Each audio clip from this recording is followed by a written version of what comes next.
Hello students. Presently हम seventh unit study कर रहे हैं, that is mechanical properties of solids. Previous lecture में हमने पढ़ा था स्ट्रेस के बारे में। अब समझिए, नेक्स्ट पॉइंट पे आते हैं। बेटा बेसिकली हम किसी भी बॉडी पे डिफॉर्मिंग फोर्स अप्लाई करेंगे। जैसे फॉर एग्जांपल ये हाथ मान लीजिए, कोई भी एक बॉडी है, हमने बॉडी पे डिफॉर्मिंग फोर्स अप्लाई किया। इस डिफॉर्मिंग फोर्स को अगर मैं एरिया से डिवाइड कर दूंगा तो वो क्या हो जाएगा, स्ट्रेस। मतलब क्या है, बेसिकली अगर किसी बॉडी पे डिफॉर्मिंग फोर्स लगाते हैं तो इट मींस बॉडी के ऊपर क्या लग जाता है, स्ट्रेस लग जाता है। और अगर बेटा स्ट्रेस लग जाता है तो बॉडी के अंदर प्रोड्यूस्ड होगा स्ट्रेन। और आज हम डील करने वाले हैं स्ट्रेन को। आज हम बात करेंगे स्ट्रेन की। तो बेसिकली क्या है, अगर किसी बॉडी पे डिफॉर्मिंग फोर्स लगता है तो इट मींस बॉडी पे स्ट्रेस भी अप्लाई हो रहा है। और अगर बॉडी पे स्ट्रेस अप्लाई हो रहा है तो इसका मतलब बॉडी के अंदर स्ट्रेन भी क्या हो रहा है, प्रोड्यूस्ड हो रहा है।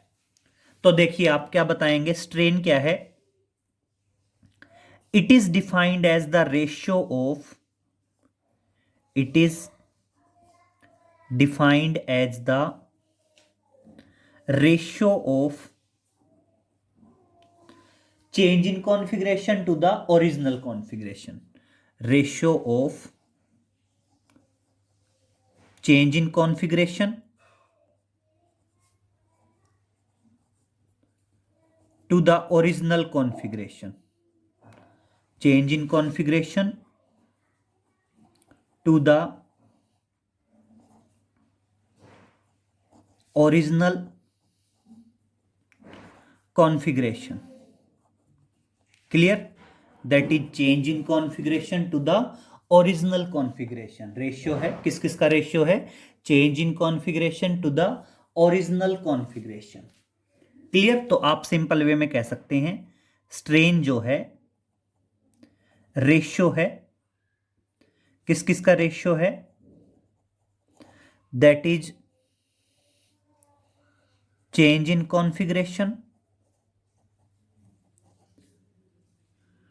To the original configuration, to the original configuration. और देखिए कॉन्फ़िगरेशन का मतलब क्या है, जैसे हम सिंपल ये कह सकते हैं चेंज इन वो लेंथ अपॉन ओरिजिनल लेंथ। मतलब ऊपर भी लेंथ होगा, नीचे भी लेंथ होगा, मीटर से मीटर कट जाएगा, स्ट्रेन की कोई मेजरिंग यूनिट नहीं होगी। या फिर ऐसे कह सकते हैं change in volume upon original volume, ऊपर भी वॉल्यूम नीचे भी वॉल्यूम, मीटर क्यूब कट जाएगी, कोई मेजरिंग यूनिट नहीं होगी। तो इस तरह से आप ध्यान रखेंगे स्ट्रेन की कोई मेजरिंग यूनिट नहीं होती। तो क्या बताएंगे, it has no measuring unit, it has no measuring unit and no dimensional formula, and no dimensional formula। ध्यान रखेंगे स्ट्रेन जो है वो प्योरली एक नंबर है, ना इसकी कोई मेजरिंग यूनिट है और ना ही इसका कोई डायमेंशनल फॉर्मूला है। एंड बेटा स्ट्रेन जो है वो बेसिकली तीन टाइप का है। Strain is of three types, strain is of three types. बेटा स्ट्रेन जो है वो स्ट्रेन बेसिकली कितने टाइप का होगा, तीन टाइप का होगा। तो सबसे फर्स्ट बात करते हैं लॉन्गिट्यूडनल स्ट्रेन। सबसे फर्स्ट है that is longitudinal strain, longitudinal strain.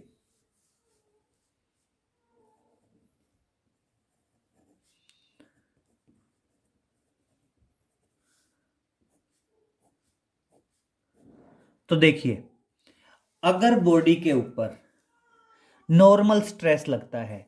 Normal stress में भी बेसिकली या तो टेंसाइल या कंप्रेसिव। अगर बॉडी पे नॉर्मल स्ट्रेस लगता है, नॉर्मल स्ट्रेस में ध्यान रखेंगे टेंसाइल या कंप्रेसिव, तो लेंथ चेंज होगी। क्लियर? तो देखना क्या आएगा, if tensile or compressive stress act on the body, tensile or compressive stress act on the body,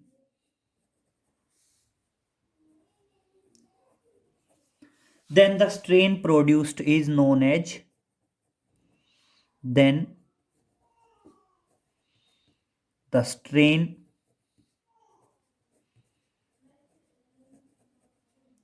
produced is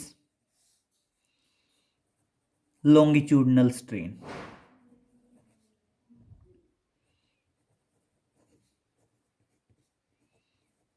और देखिए, अगर टेंसाइल या कंप्रेसिव स्ट्रेस होगा, या तो टेंसाइल हो या कौन सा हो, कंप्रेसिव, दोनों ही कंडीशन में लेंथ चेंज होनी है। और लेंथ चेंज होनी है इसलिए आप ध्यान रखेंगे जो आपका लॉन्गिट्यूडनल स्ट्रेन है, जो आपका लॉन्गिट्यूडनल स्ट्रेन है,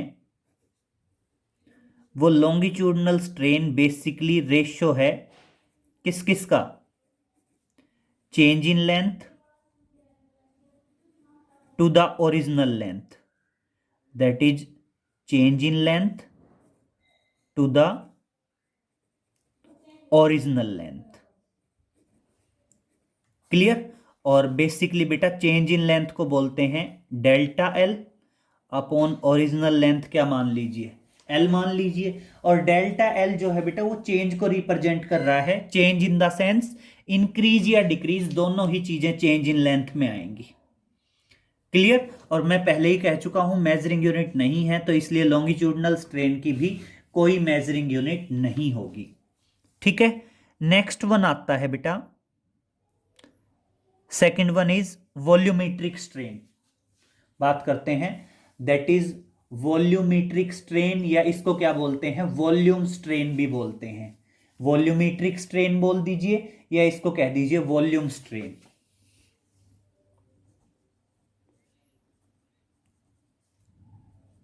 that is volumetric strain.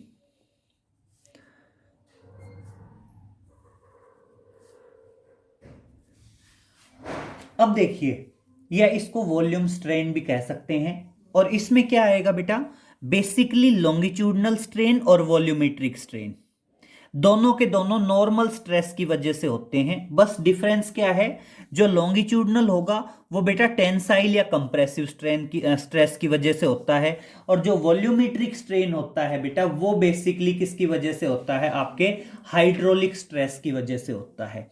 Clear? तो क्या बताएंगे, if hydraulic stress act on the body, if hydraulic stress, ध्यान रखेंगे अगर आपका हाइड्रोलिक स्ट्रेस एक्ट करता है on the body, if the hydraulic stress act on the body,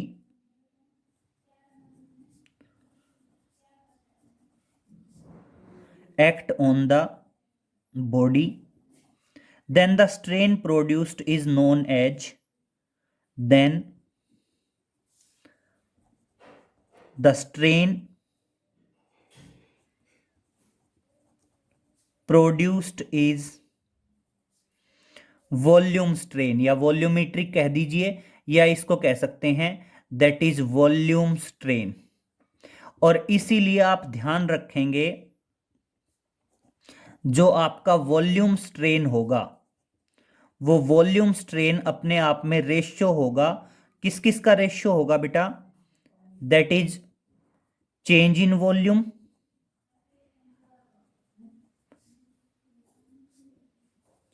volume to the original volume. Clear? किस किस का रेशियो होगा, change in volume to the original volume. और इसलिए जो वॉल्यूमेट्रिक स्ट्रेन है वो volumetric strain change in volume delta V upon V होगा। डेल्टा वी मतलब चेंज इन वॉल्यूम और वी का मतलब क्या है, ओरिजिनल वॉल्यूम। और बेटा जो नेगेटिव साइन है वो अब यहां पे देखो पॉजिटिव साइन भी यहां तो क्या था, प्लस या माइनस हो सकता था, मतलब लेंथ इंक्रीज भी हो सकती थी, डिक्रीज भी हो सकती थी। और ध्यान रखेंगे वॉल्यूमेट्रिक स्ट्रेन में जनरली वॉल्यूम डिक्रीज होता है तो हम माइनस भी डिनोट कर सकते हैं। माइनस का मतलब डिक्रीज इन वॉल्यूम और प्लस का मतलब क्या होगा बेटा, इंक्रीज इन वॉल्यूम होगा। क्लियर। नेक्स्ट बात करते हैं बेटा, दैट इज शीयरिंग स्ट्रेन या टेंजेंशियल स्ट्रेन भी कह सकते हैं। इसको आप बता दीजिए, टेंजेंशियल स्ट्रेन या इसको कह सकते हैं शीयरिंग स्ट्रेन।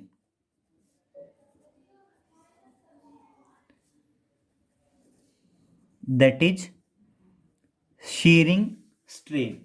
चाहे तो आप इसको टेंजेंशियल स्ट्रेन कहिए और चाहे इसको कह दीजिए शीयरिंग स्ट्रेन। क्लियर। अब देखिए टेंजेंशियल स्ट्रेन या इसको कह सकते हैं शीयरिंग स्ट्रेन, बेसिकली लॉन्गिट्यूडनल और वॉल्यूमेट्रिक, ये दोनों के दोनों नॉर्मल स्ट्रेस की वजह से थे।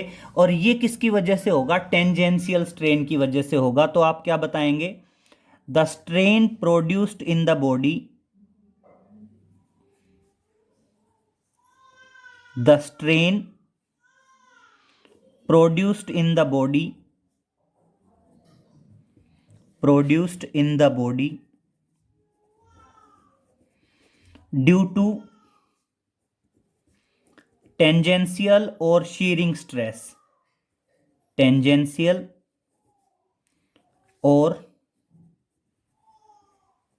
Shearing stress. क्लियर।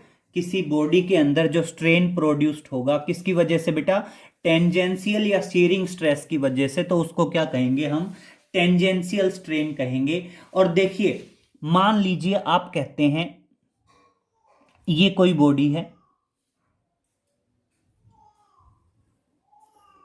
ठीक है, ये कोई भी क्यूब है या क्यूबॉइड है, जो आप कहना चाहो, क्यूब कह दीजिए या क्यूबॉइड कह दीजिए, जो आपको सूटेबल लगे। और अगर मान लीजिए मैं इसके ऊपर एक डिफॉर्मिंग फोर्स अप्लाई करता हूं एफ, ये मैंने डिफॉर्मिंग फोर्स अप्लाई किया एफ, और ये अपने आप में क्या है, टेंजेंशियल है। रिजल्ट क्या होगा, शेप हल्की सी डिफॉर्म हो जाएगी, शेप हल्की सी क्या हो जाएगी, डिफॉर्म हो जाएगी।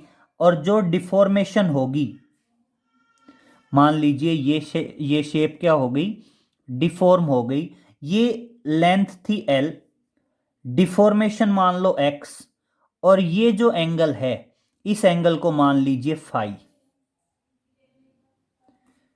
ये फाई, ये लेंथ एल है, और ये डिफॉर्मेशन यहां से यहां तक जो डिफॉर्मेशन हुई, चाहे वो यहां से यहां मान लीजिए, इस डिफॉर्मेशन को कहते हैं एक्स।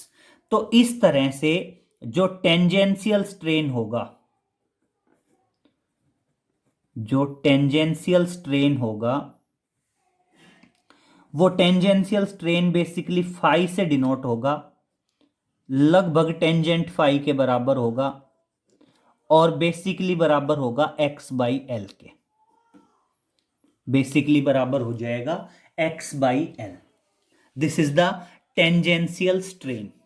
तो ध्यान रहेगा स्ट्रेन क्या है, change in configuration upon original configuration, purely एक नंबर है, ना कोई मेजरिंग यूनिट है, ना कोई डायमेंशनल फॉर्मूला है। और तीन टाइप का होगा, लॉन्गिट्यूडनल, वॉल्यूमेट्रिक और टेंजेंशियल। लॉन्गिट्यूडनल और वॉल्यूमेट्रिक दोनों नॉर्मल स्ट्रेस की वजह से होंगे, बेसिकली ये टेंसाइल या कंप्रेसिव, ये हाइड्रोलिक की वजह से। और टेंजेंशियल स्ट्रेन क्या होगा, टेंजेंशियल स्ट्रेस की वजह से होगा। अब देखिए नेक्स्ट बात करते हैं, नेक्स्ट आता है एक इलास्टिक लिमिट,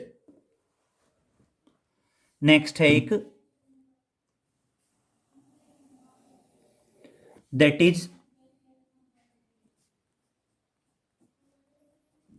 इलास्टिक लिमिट।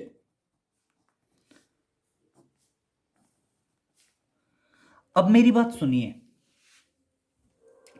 हमने पढ़ा था इलास्टिसिटी। बेटा इलास्टिसिटी क्या था? इलास्टिसिटी था कि हम बॉडी के ऊपर डिफॉर्मिंग फोर्स अप्लाई करेंगे तो बॉडी की कॉन्फ़िगरेशन चेंज हो जाएगी।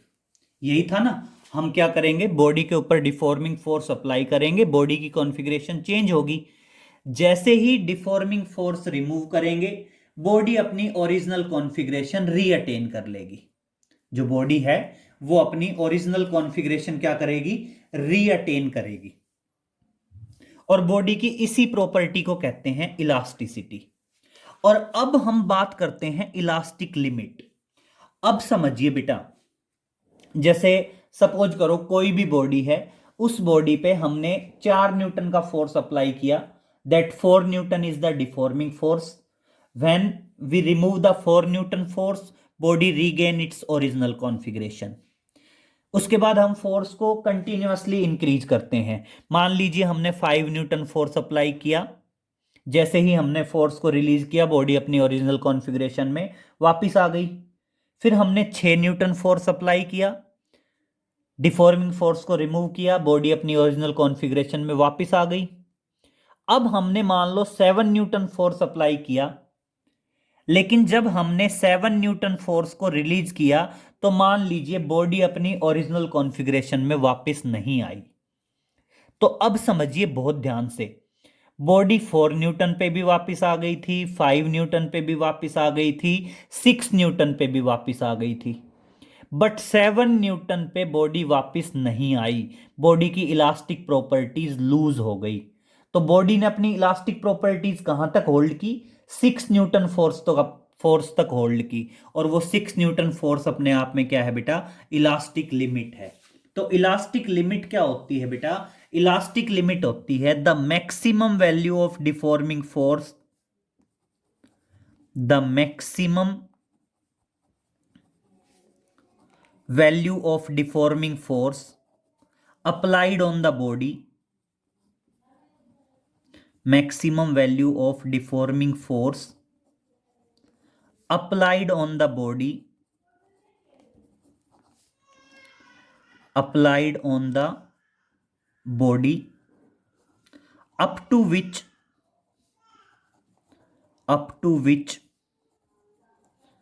body holds its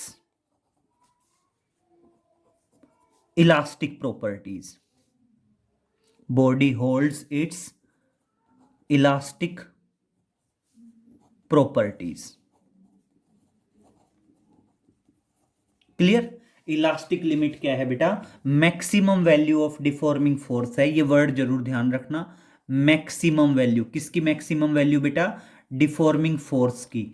up to विच, जहां तक body holds it's elastic properties, जहां तक बॉडी अपनी इलास्टिक प्रॉपर्टीज को होल्ड करती है, उस maximum value of deforming force को हम क्या बोलते हैं? इलास्टिक लिमिट बोलते हैं। नेक्स्ट आता है बेटा इलास्टिक फैटिग्यू।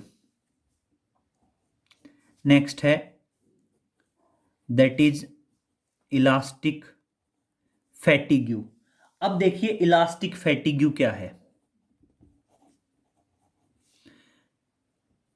मान लीजिए आपके पास एक नॉर्मल स्प्रिंग है, जो जनरली आपके पेन्स के अंदर यूज होते हैं। पेन, बहुत सारे पेन ऐसे होते हैं जिनमें वो स्प्रिंग यूज होते हैं।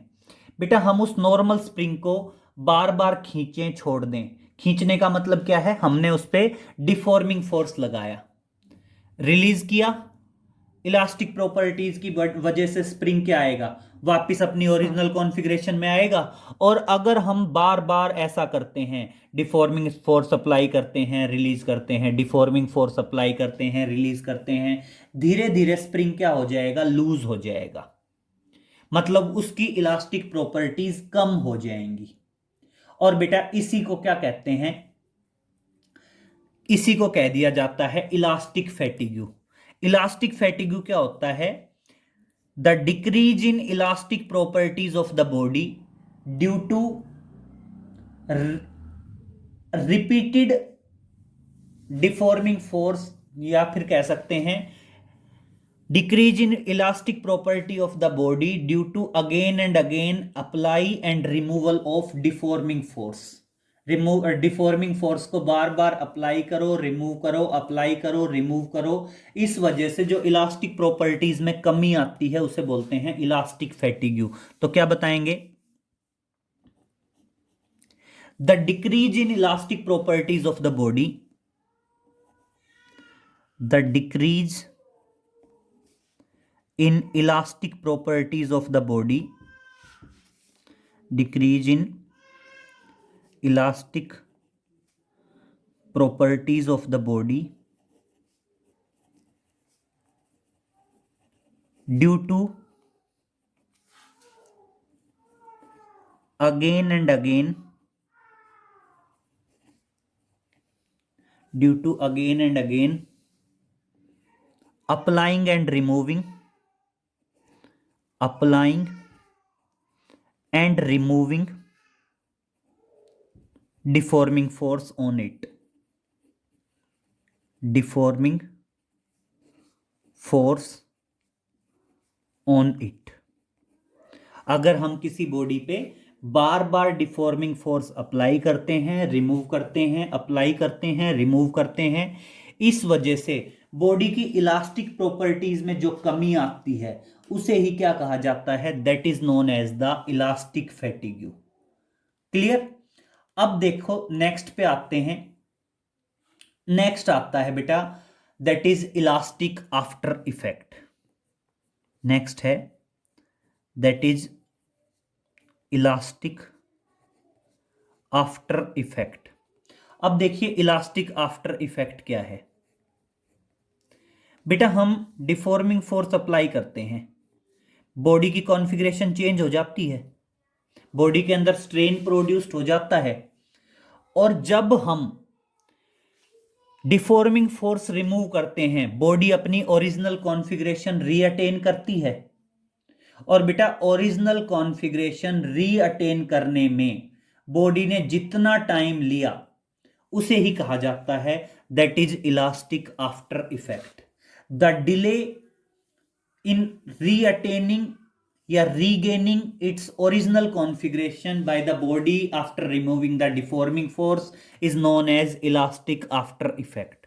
मतलब जितना डिले होता है, जितना टाइम लगता है, हम इसको ऐसे भी कह सकते हैं डिफॉर्मिंग फोर्स को रिमूव करने के बाद बॉडी ओरिजिनल कॉन्फ़िगरेशन रीअटेन करने में जितना टाइम लेती है उसे कहा जाता है elastic after effect.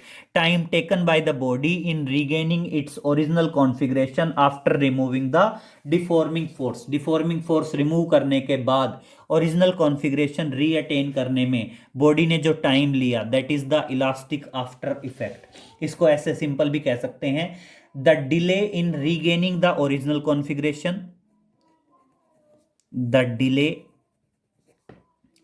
in regaining, the delay in regaining the original configuration, original configuration of the body, of the body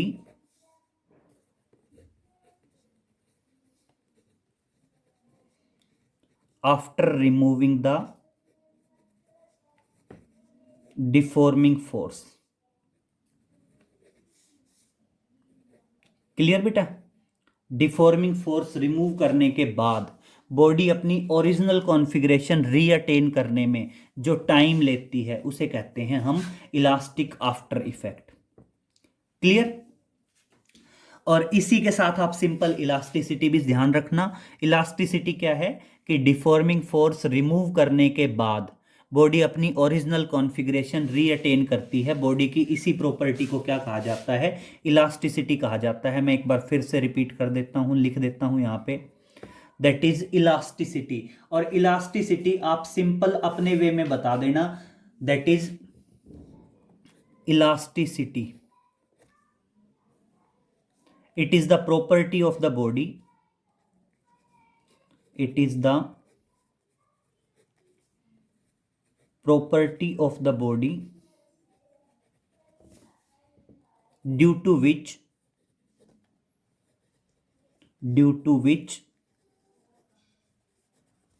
body regains its original configuration, regain its original configuration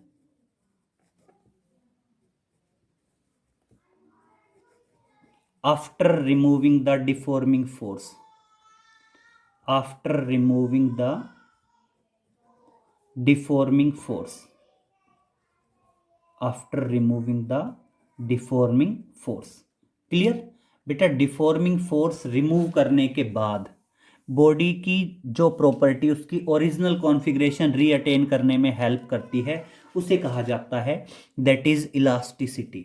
तो ये चारों छोटी छोटी डेफिनेशंस हैं, आप याद रखेंगे। Elasticity, elastic after effect, elastic fatigue and elasticity तो आप पढ़ ही चुके हैं। इतना कर लेंगे बेटा, बाकी आगे नेक्स्ट लेक्चर में मिलते हैं। Okay, thank you.